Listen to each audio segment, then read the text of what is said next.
సిద్దిపేట జిల్లా గజ్వేల్ ప్రభుత్వ ఆసుపత్రిలో అగ్ని ప్రమాదాల నివారణకు తీసుకోవాల్సిన జాగ్రత్తలపై ఆసుపత్రి వైద్య సిబ్బందికి అగ్నిమాపక శాఖ ఆధ్వర్యంలో అవగాహన కల్పించారు.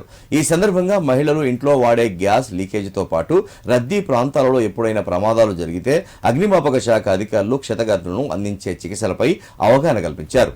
ఈ సందర్భంగా అగ్నిమాపక శాఖ అధికారి శ్రీనివాస్ రెడ్డి మాట్లాడుతూ ఆసుపత్రులలో అనుకోకుండా అగ్ని ప్రమాదం జరిగితే ఆసుపత్రిలో ఉన్న ఫైర్ సేఫ్టీ ద్వారా ప్రమాదాన్ని కొద్ది మేరకు తగ్గించుకునే అవకాశాలు ఉంటాయన్నారు.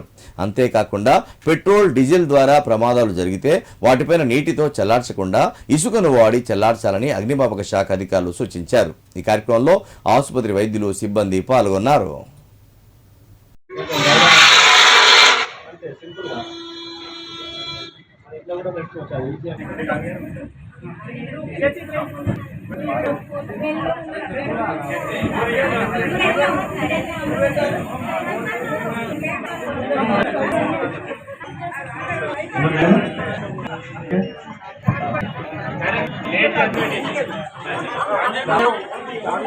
Okay.